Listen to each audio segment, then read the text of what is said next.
Hello and welcome to Pro Trader Strategies Market Commentary for Tuesday, July the 12th. My name's Eric Wilkinson. Some of you may recognize me as the Wolfman from CNBC, Fox Business, or even the Wall Street Journal, where I've commented on everything from economic to geopolitical and market analysis. Please keep in mind that everything that we talk about in these daily market commentaries is not a solicitation to buy or sell any of these securities or strategies. At the end of the day, I'm here to teach you some different strategies that you can implement into your own portfolios, but please do that in your own way.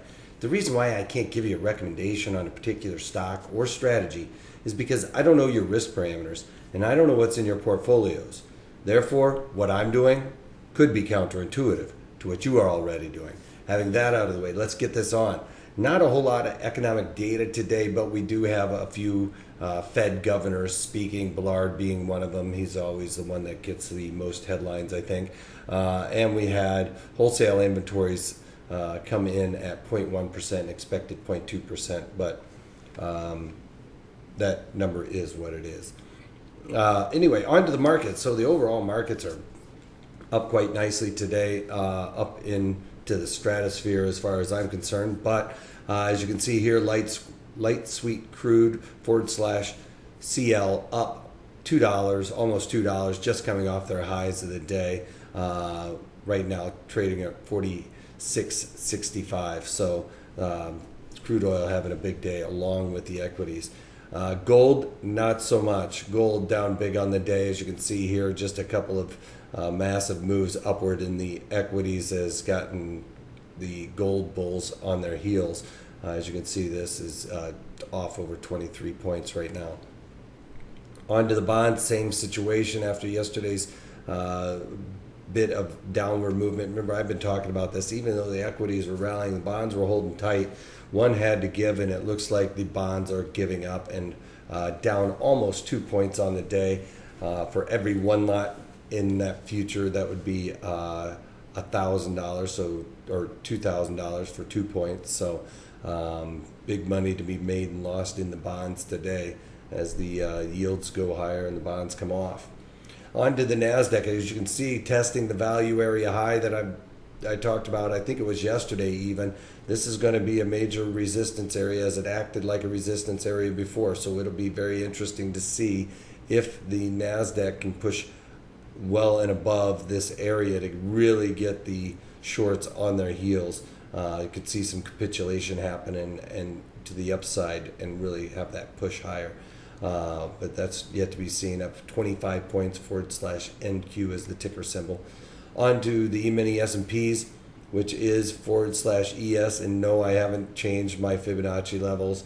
That's anchored to April 15th highs. So we have well broken above that. Yesterday we broke above it and kind of settled below that line in the sand.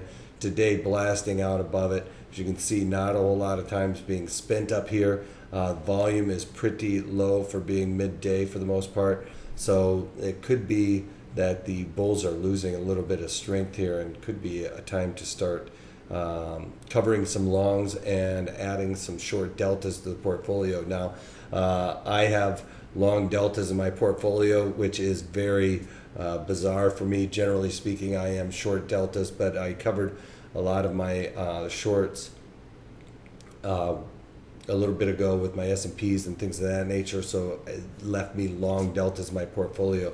I've been covering a lot of those long deltas and looking for trades to start shorting some deltas in there, so get more delta neutral, if not more negative now at this point. So that's what I'm looking to do. Only thing I've done right now so far is really cover trades, and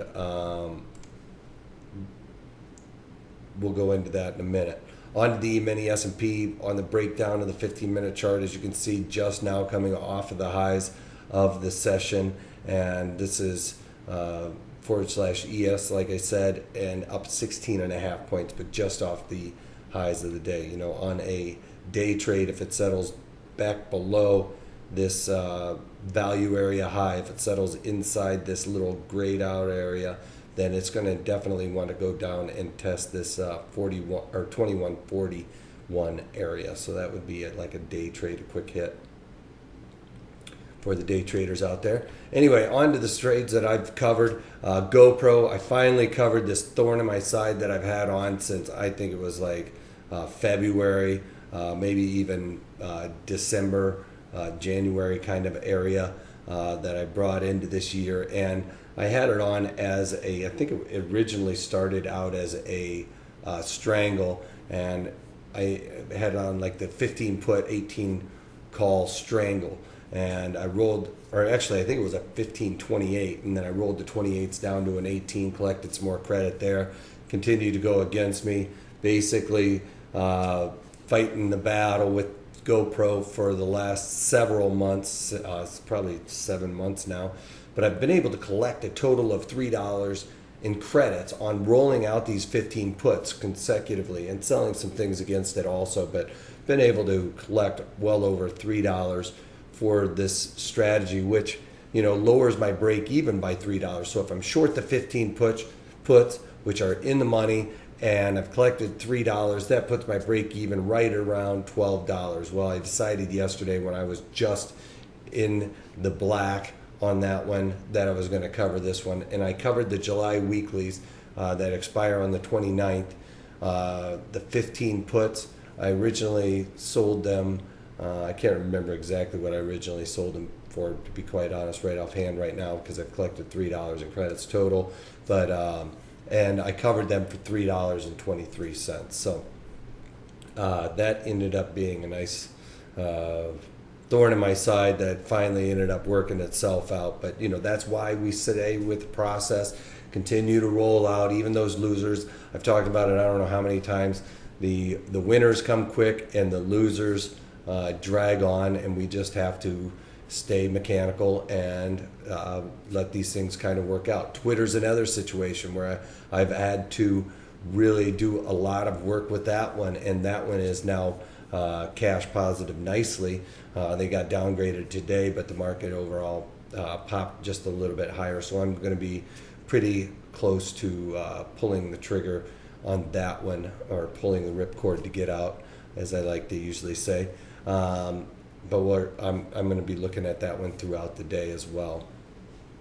The GoPro one I do have on my, I have on some July calls that are like the 14 calls that I just left on. I'm going to let them expire worthless.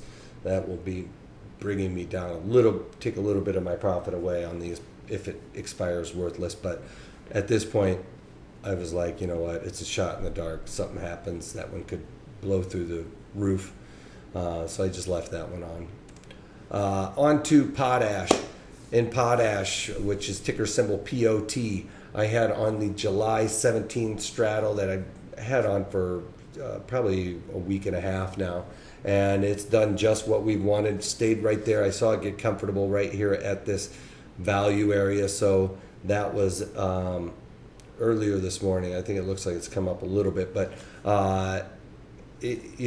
with these straddles, I look to take 25, maybe 40% of my max profit on this one, and this one was right there in line with right around the 25% of my max profit on that. I did the July 17th straddle for originally $1.26, so about a quarter, 3/4 of that is 90 some cents. I bought it back for 89, so just below that for splitting hairs purposes, I guess, but staying in line with my my goals for that and my exit strategy. On to Mosaic, ticker symbol MOS. I had on the August 22 puts, caught this one at a great time, was able to get it down below this value area low, and even right there at the historical lows here. So that setup was perfect. It was looked like it was bottoming out and wanted to just kind of stay in here, and I thought they'd expire relatively worthless, but I've gotten a bit of a rally in there, and that's helped out quite a bit in the past couple of days. I just kind of stuck with the overall rally and let this one ride out a little bit more. And I had on the August 22 puts, originally sold them for 81 cents, bought them back for 24 cents. So a nice little win there. And like I said, I'm going to be looking the rest of the day to try and add some short deltas to my portfolio. You can go to protraderstrategies.com. Check out all those webinars. I mean, there's 100 plus webinars on there, and sign up so you can get the daily market commentaries if you haven't already. And every week we try and do something new. So stay tuned for that. Go to protraderstrategies.com and sign up. And if you can't take that, take it easy.